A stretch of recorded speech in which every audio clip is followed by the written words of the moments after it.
one of the biggest areas that people are really weak is in their glutes. And we hear this a lot, like, you got to work those glutes, and I'm going to do a bunch of squats. Squats do not work the glutes. Like, if you really want to work the glutes and get them activated, stop doing squats. You're probably going to make them worse.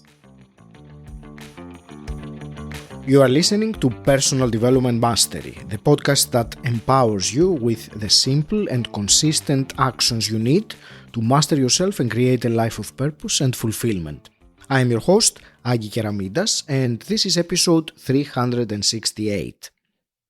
Today's episode could change the way you think about flexibility, stretching, and pain relief. If you're open to challenging the conventional wisdom on stretching, and if you're interested in a holistic approach to physical well-being that aligns with yogic principles, then the following conversation with my guest Yogi Aron is for you. Let's dive right in.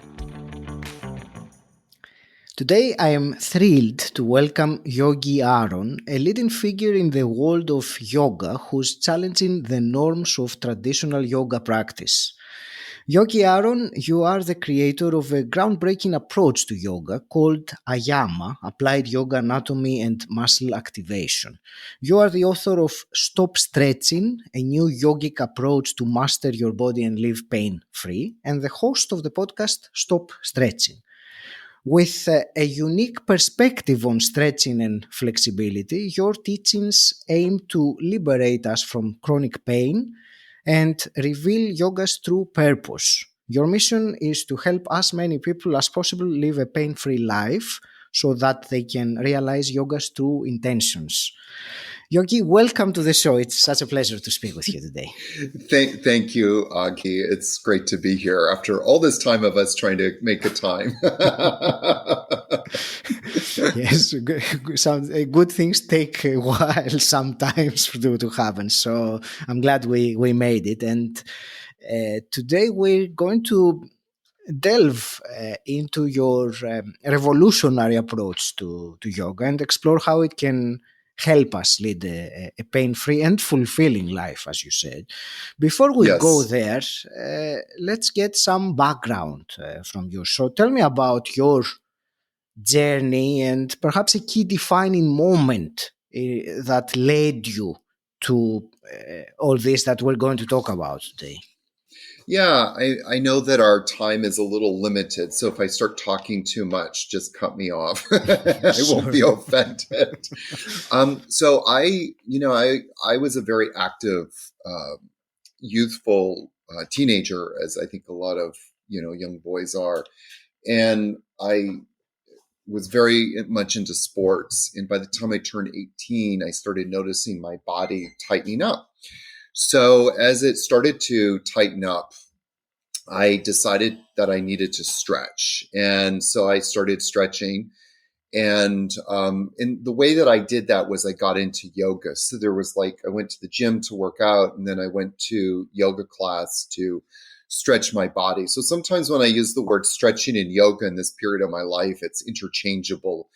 It wasn't really for about 10 more years that yoga started to become more of a spiritual practice for me. Mm-hmm. But at that time, after I started stretching, one of the things that I noticed was that I really hurt myself. And one day in particular, my lower back kind of seized up on me. And it was a weird sensation because I was 18 at the time. And I was like, what's going on with me? This should not be happening. Am I turning into an old person right away? And so, because I was doing yoga, of course, to do the opposite. I was trying to do yoga to stretch, to become more healthy, to become more flexible so that I could be more youthful-like.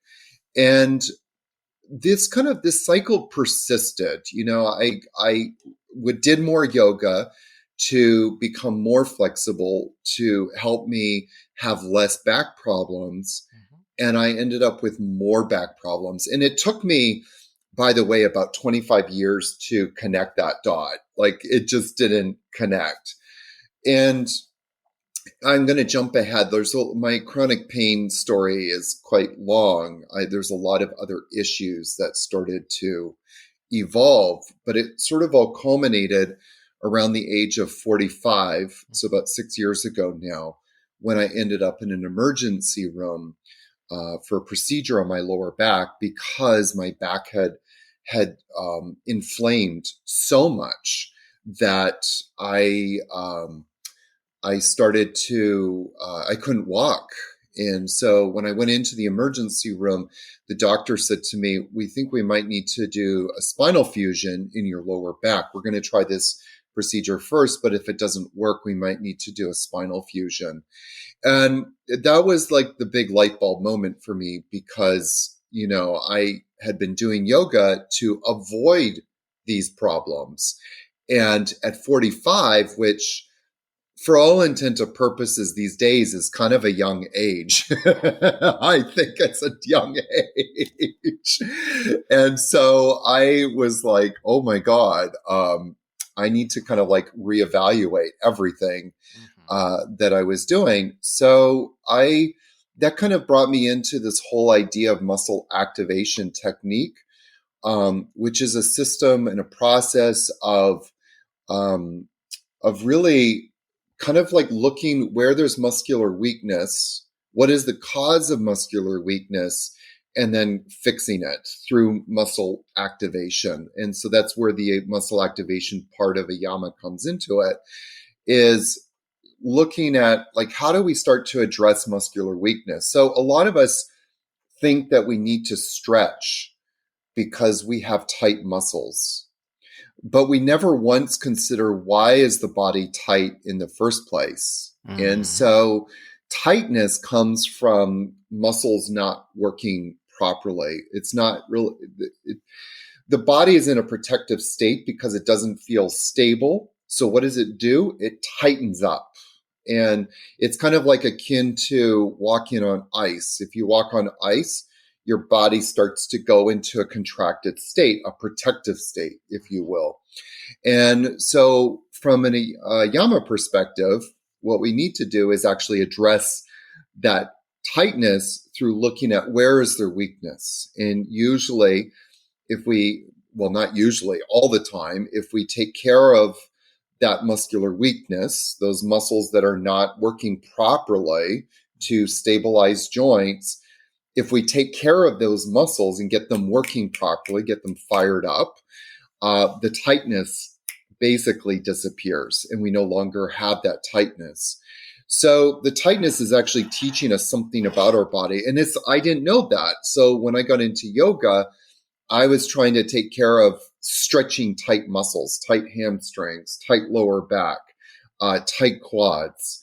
I never asked the question, or nobody ever said to me, well, you have tight hamstrings because your quads are not working, your hip flexors are not working properly. So as a biomechanical response, your hamstrings are tightening up. And instead, I was violating my body's own protective mechanism by trying to force the hamstrings to elongate, by trying to force all these muscles around my hips to lengthen. And what really needed to happen was I needed to start addressing the hip flexors and getting the hip flexors stronger so that I had more stability in my body. So that was like the big light bulb moment. I started getting into studying muscle activation technique. And from there, my question was, well, how do I bring this into the yoga world? And my intention was never really to go big. My intention was just to create something for my own sort of students and my own teacher trainings. But what started to happen was, as I got into teaching this, and especially in my yoga teacher trainings, I noticed that consistently, somewhere between day 6 and day 10, my students' pains disappeared. Like they would come in with shoulder problems, back problems, knee problems, and that somewhere around day 6 to day 10, their pains disappeared. And I was kind of like, okay, we need to bring this to a wider audience. We need to kind of share this more so. And they also got really excited about it. I mean, who wouldn't get excited about becoming pain-free?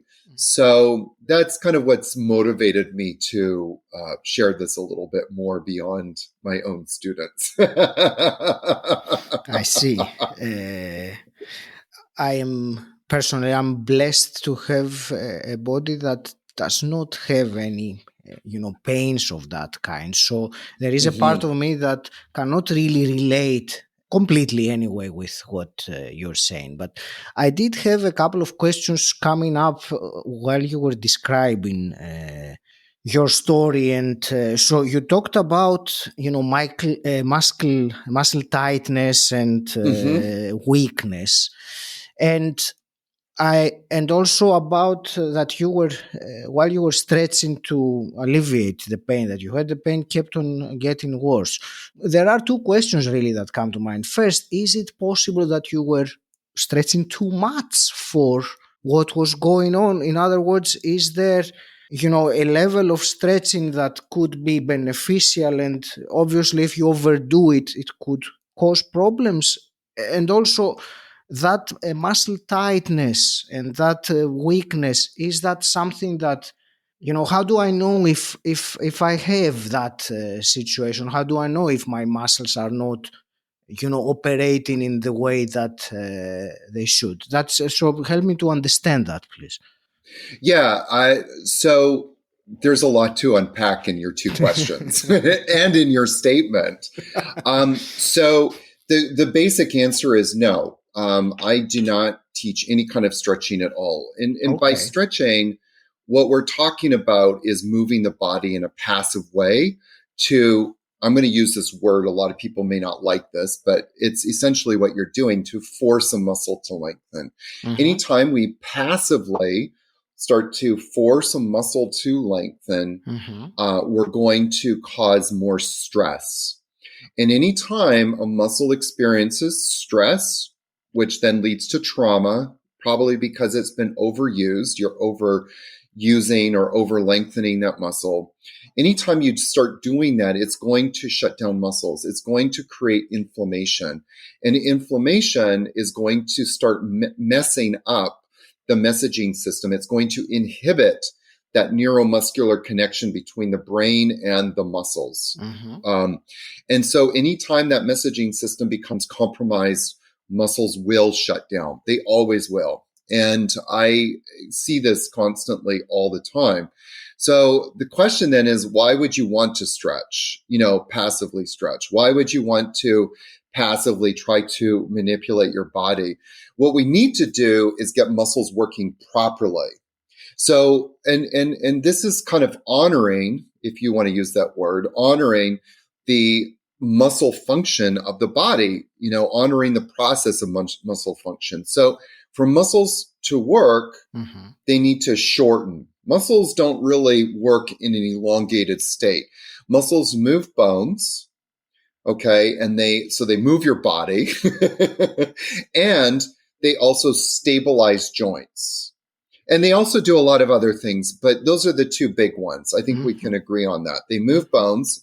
I need to move my body, go running, whatever it is, go grocery shopping, even driving. Even though I'm sitting, I'm using my arms. So we need to move our skeleton. And what does that is through muscles contracting, muscles shortening. Okay. And so we need to improve that function of those muscles shortening. And when I say improve it, we're improving that communication system so that muscles can shorten or contract. Muscles can contract and contract on demand.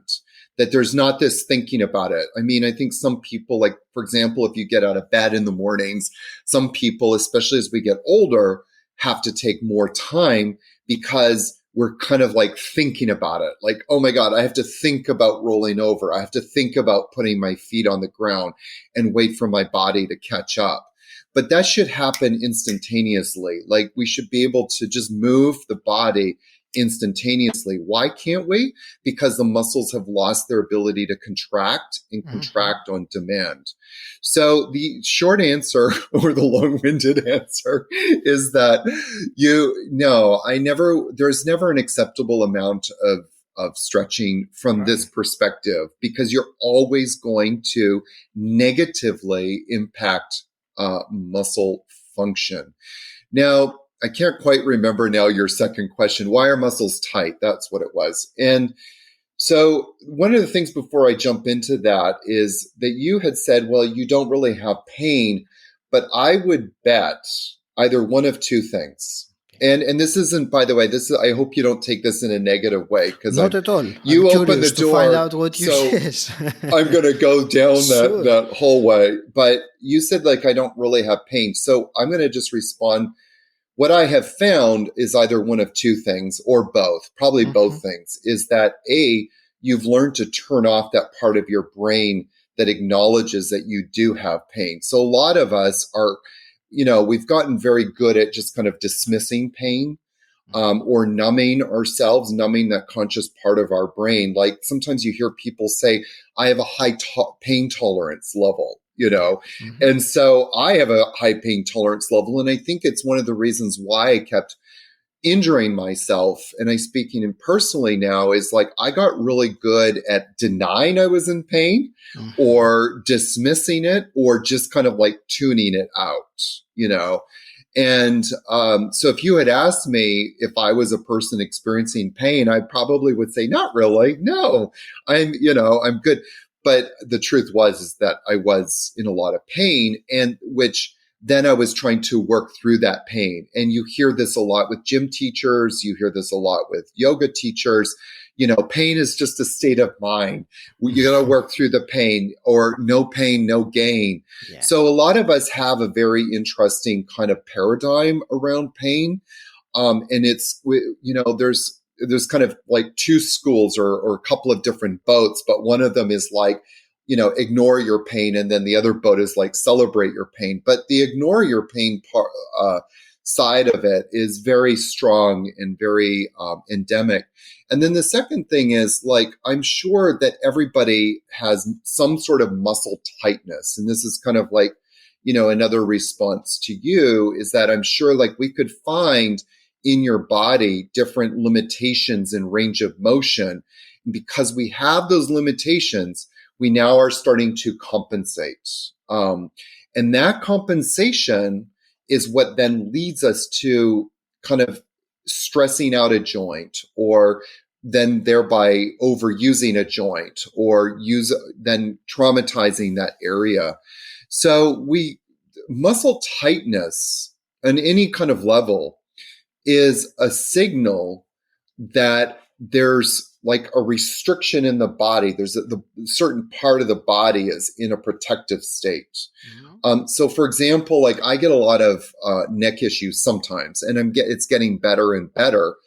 But, I've been traveling a lot the last week, literally, flying all over the place. I've been on my computer a lot. And so one of the negative effects of that is I start to get tightness sometimes in my neck. And right now it's on the left side.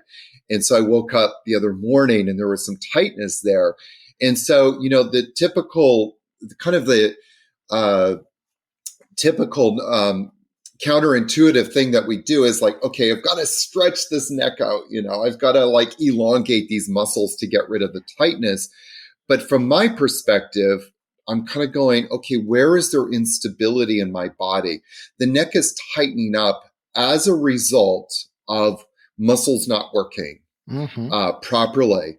And so instead of trying to stretch this out, which is not going to deal with the problem, it's going to make me feel good temporarily, but it's not really dealing with the problem. The problem is there's a tightness, there's an instability in my body that's causing this to tighten up. So that's where I come in and go, okay, where is the source of that tightness and how can I start to address it? And the source of that tightness is the instability that we want to address. If you enjoy this episode, can you find one person you think would find it useful and share it with them? I'd really appreciate it. It helps the show grow, and you'll also be adding value to people you care about. Thank you. And now let's get back to the episode.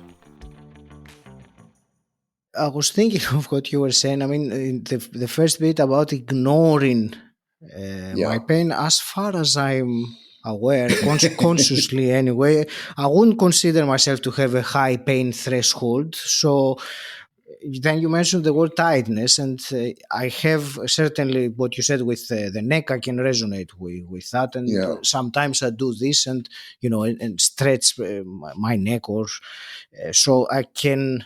That I get. The other thing you said about the limitations in the range of motion, yeah, certainly. I mean, I haven't really explored that much, but you gave me something interesting to consider at the very least with Yeah. that. So let's talk a little bit more about this, this tightness or the instability of the muscles. So how does your method, the YAMA method, or what principles does it follow to address that? If you can, give me a brief overview of it so I can understand. Yeah, sure. So what we're looking to do is start to improve the main muscles. So a lot of what I teach and dive into is addressing the big muscles and getting them to start working properly. And you kind of hear this being echoed in different ways. And so, like, for example, we've got to strengthen our core to protect our back. I mean, that where I think that I kind of veer off from that path a little bit is I'm not so much about quote unquote strengthening muscles as I am about turning them on.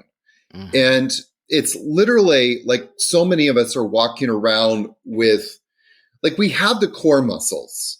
I'm sure that just looking at you right now as I'm speaking to you, I kind of can tell you're an in shape person. You probably move your body a little bit. I don't know how much, but I can tell there's some there.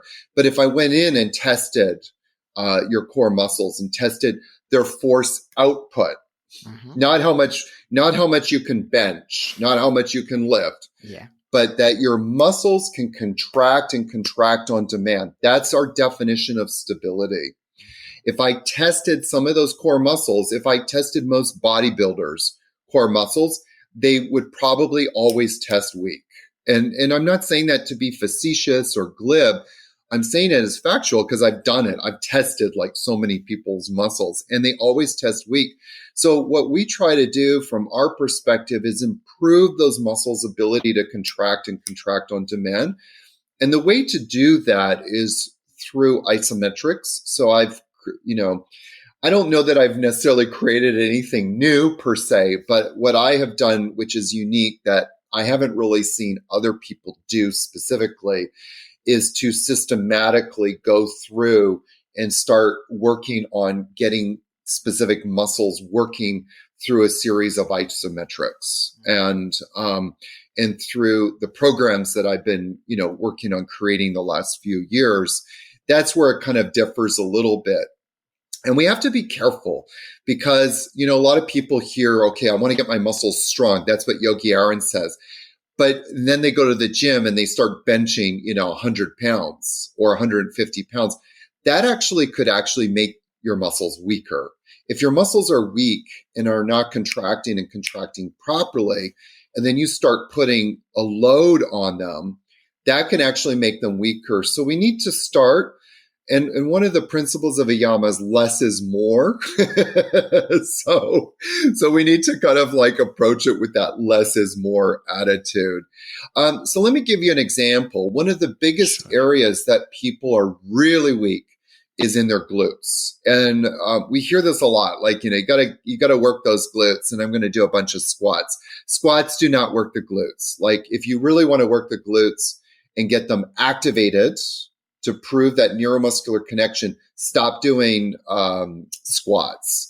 You're probably going to make them worse for a lot of reasons.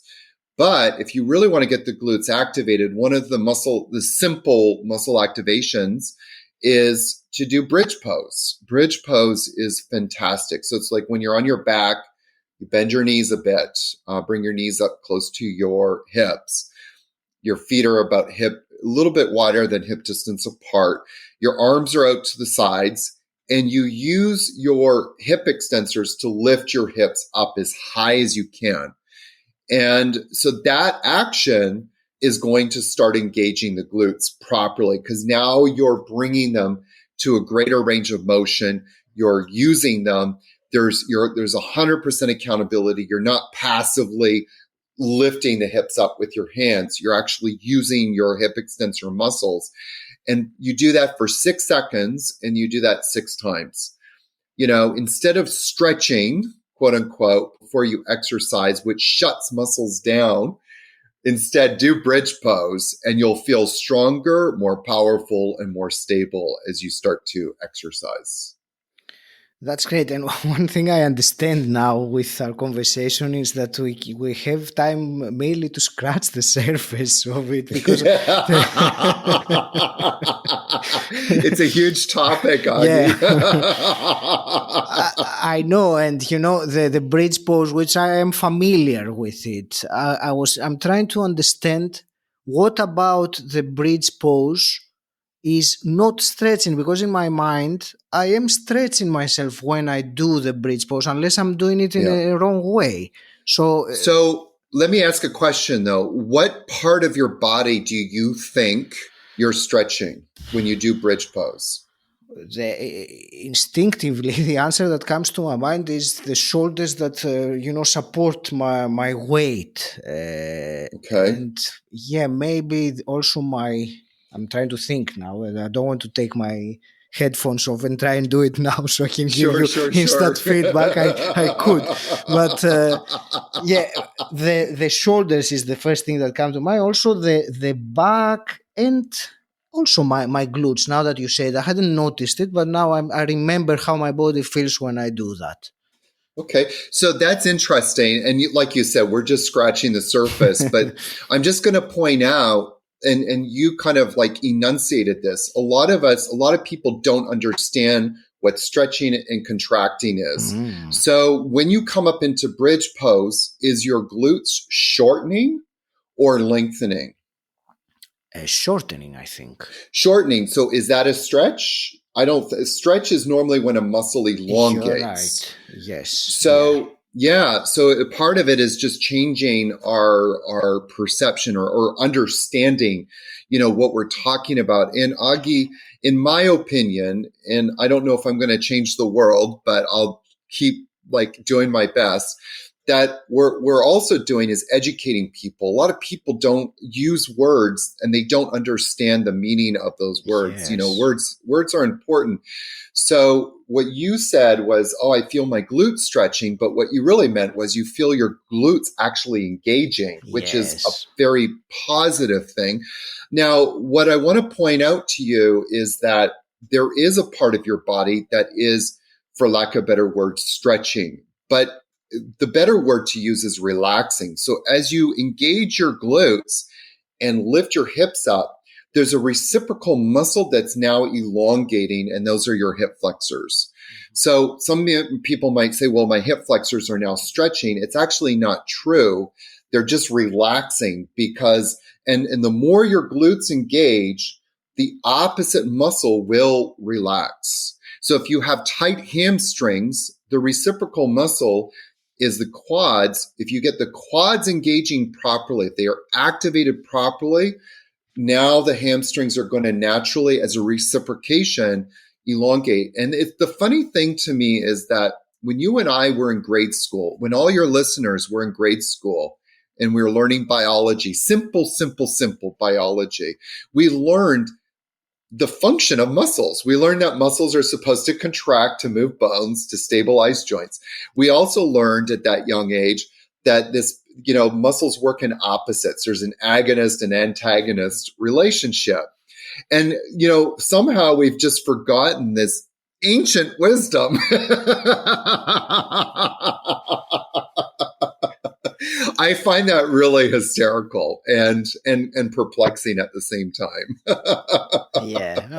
It's certainly something to consider. And I took, and I really am going to reiterate, and what I really got from this last comment you said, that myself, and if it's me, it's not just me, other people are the Sure. same. They use the term stretch without actually referring to what stretch actually is. And Yeah. it was obvious with my misconception of what but you explain it, so that's something that I'm Yeah. going to personally keep in mind from now on, and think or become more aware of what my body does in a posture, whether it shrinks or elongates. So thank you Yeah. for that.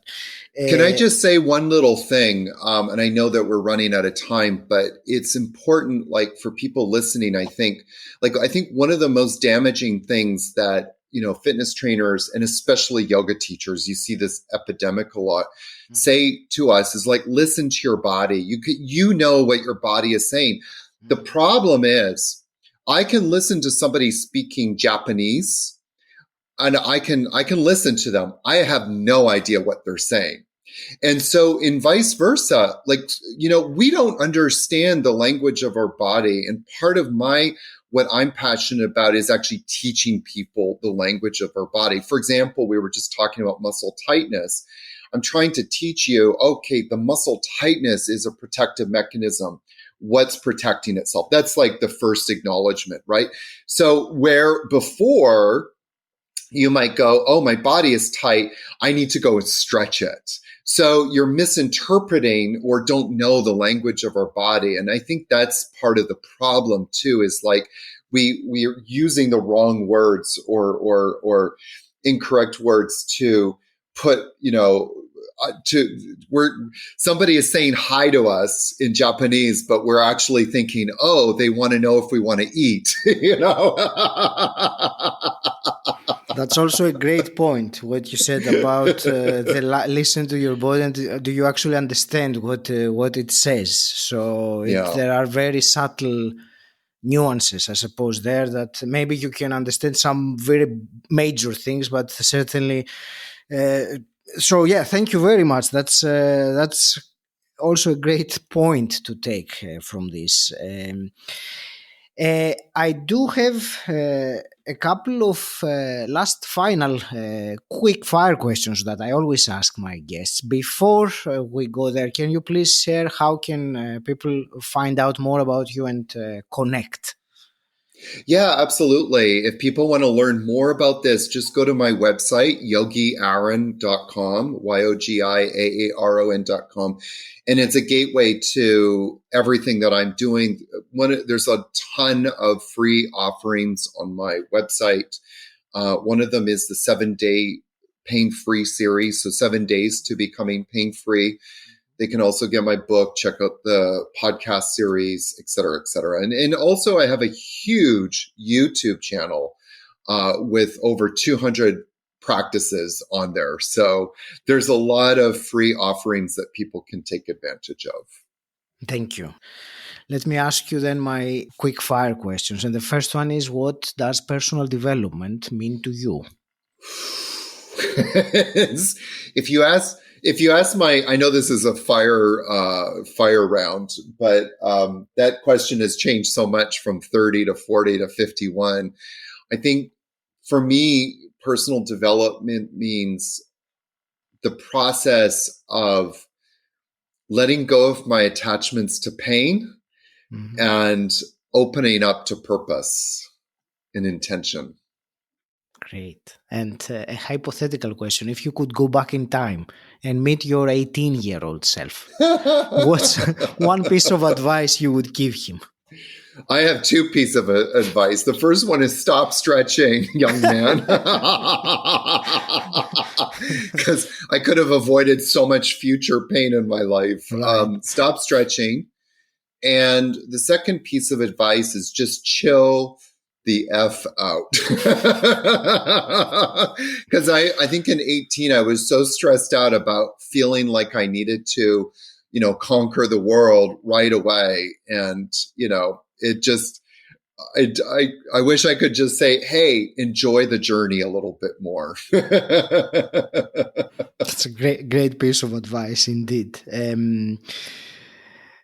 I want to thank you very much for a really intriguing and thought-provoking conversation for sure. I really appreciate it. I want to wish you all the very best with your mission in sharing your message and, making an impact with your teachings. As I was telling before we started recording, there is this notion that I believe also that the all the popular opinions in some way or another are wrong, and I know I will leave it to that. But I would like to end by giving you the mic for some parting words.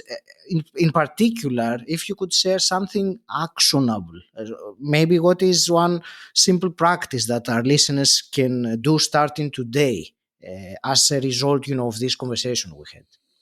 Yeah, I mean, I've helped so many people that have had back issues just with that, a couple of exercises, but one of them is the one we were just talking about, doing bridge pose. Mm-hmm. Do bridge every single day. It'll only take 1 minute.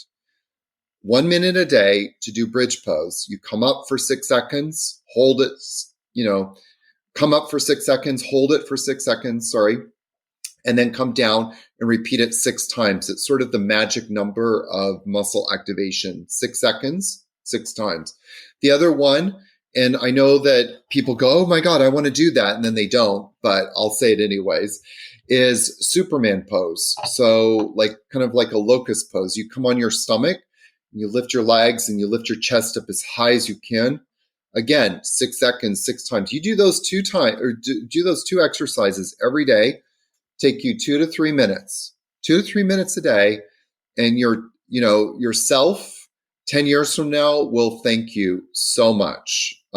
Because if we look at how people age, look at people's bodies. What do we do when we get older? We start hunching over. We stick out our butts and we start hunching over because those muscles are losing their ability. They've lost their ability to contract properly, to work properly. You don't need to go to the gym and do a ton of, weights. Great if you want to do that, but we need to get that neuromuscular connection working. And those are the 2 areas that people are usually compromised the most, I think, is in that area. So you do that. Yourself 10 years from now will thank you. An ounce of prevention is equal to a pound of cure.